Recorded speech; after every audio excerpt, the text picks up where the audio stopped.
পিসিদের বাড়ির মজার মজার মুহূর্ত তোমাদের সাথে আমি শেয়ার করেছি এর আগের অনেকগুলো ভিডিওতে। তো এই ভিডিওটা শেষ হতে চলেছে পিসির বাড়ির ভিডিও। এই ভিডিওতে থাকছে 2 দিনের ভিডিও। তো হ্যালো এভরিওয়ান, কেমন আছো সবাই? আশা করি সবাই খুব ভালো আছো। আমি সুস্মিতা চলে এসেছি আবারও নতুন একটা ভিডিও নিয়ে। তো সকাল সকাল খাওয়া দাওয়ার পর আমরা কিন্তু মাছ ধরতে যাচ্ছি। জামাইবাবু বলল ক্ষেতের ভিতরে ছোট একটা টব মতো আছে, ওখানে নাকি ভেটকি মাছ আছে, তো সেটাই মারতে যাচ্ছি। এখন দেখা যাক ধরতে পারি কিনা। আমাদের লোক সংখ্যা দেখে মাছ যদি উপরের মানুষজন দেখতে পেত হয়তো বা ও এমনিতেই ভয়ে ধরা দিত। তো এই দেখো আমরা কিন্তু চলে আসছি সেই টবে। তো এর চারপাশে দেখছো এগুলো হচ্ছে জলতিতা শাক, মানে আদা বরণ শাক, চারিপাশে ভরে গেছে। তো এইগুলো না উঠালে মাছ উঠানো যাবে না, এজন্য কিন্তু ভাই আগে থেকে এইগুলো টেনে টেনে পরিষ্কার করছিল। এবার আমাদের এক্সপার্ট বৌমা কিন্তু জাল নিয়ে চলে এসেছে, দেখা যাক সে কি মাছ ধরতে পারে। ওরে বাবা, সে এত বড় জাল খেপ দিল যে এই পাড়ে চলে আসছে। আসলে টপটা ছোট তো এজন্য অর্ধেক এই পাড়ে চলে আসছে। তার জালেই বেঁধে গেছে একটা সাপ, আর সে কেমন লাফ দিয়ে উঠেছে দেখো ভয়ে। তারপরে এই যে আমাদের আরও একজন এক্সপার্ট মাছ ছুটে, দেখা যাক তার জালে কতগুলো মাছ বাঁধে। এই যে খারাপ বাঁধেনি, একেবারে হতাশ করেনি। তো আমরা কিন্তু সবাই মিলে অনেক মজা করে মাছ ধরেছি।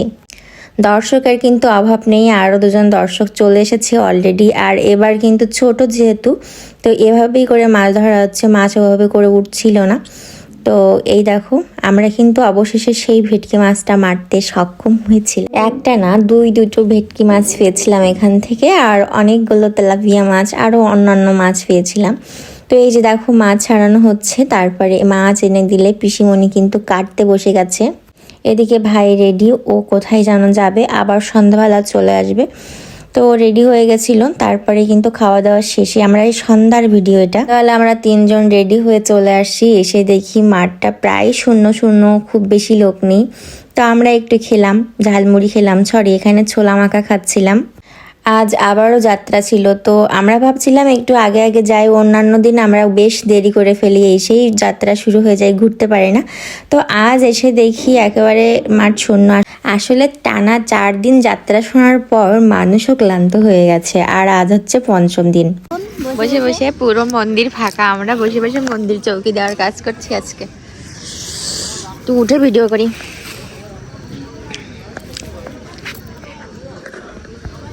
এটা হচ্ছে পরের দিনের সকালবেলার ভিডিও। সকালবেলা আরও এক জামাইবাবু আসছিল, তো সেই জামাইবাবু মাছ মারতে খুবই পারদর্শী। তো সেই জামাইবাবু নেমে গেছে জাল নিয়ে পুকুরে। জামাইবাবু সত্যি অনেক মাছ মেরেছিল। তো তারপরে চলে আসি নারকেল পাড়তে। তো নারকেল পেড়ে এই দেখো নারকেল ছুলাও শুরু হয়ে গেছে, এখন নারকেল খাওয়া হবে। আর আজ নারকেল পাড়া হয়েছে মূলত নাড়ু বানানোর জন্য। তো এখানে বেশ অনেকগুলোই নারকেল পাড়া হচ্ছে, আর সবাই মিলে আবার একটু নারকেল খেলাম। আজ খাওয়া দাওয়া করে সবাই কিন্তু বিকালবেলা চলে গেছে, মানে ভাই দাদারা চলে গেছে, আর আমরা ছিলাম শুধুমাত্র। আমরা পরদিন সকালবেলা যাব। তো এই দেখো সন্ধ্যাবেলা এই যে আমরা খেলতে বসে গেছি লুডো। এই আরও একজন আমার ননদ, আর এই হচ্ছে আমার এক বাচ্চা দেবর। তো সবাই মিলে কিন্তু অনেক মজা করে লুডো খেললাম। আরও একটা নতুন খেলা শিখেছিলাম, সেটাও খেললাম। এই কয়েকদিন সবাই মিলে অনেক অনেক বেশি মজা করেছি, সেটা অবশ্যই তোমরা বুঝতে পেরেছো আমার ভিডিওতে। আর এই দেখো আমাদের মেজো বৌমা কিন্তু রেডি, সেও বাড়িতে যাওয়ার জন্য রেডি হয়ে গেছে, পিসি ওকে নিয়ে যাবে। আর আমরাও চলে আসবো খুলনাতে। তো এই ছিল আমার পিসি বাড়ির অনেক সুন্দর সুন্দর মুহূর্তের সুন্দর সুন্দর ব্লগ। কেমন লাগলো জানিও। দেখা হচ্ছে নেক্সট দিন নেক্সট কোনো ভিডিওতে। সেই পর্যন্ত সবাইকে টাটা।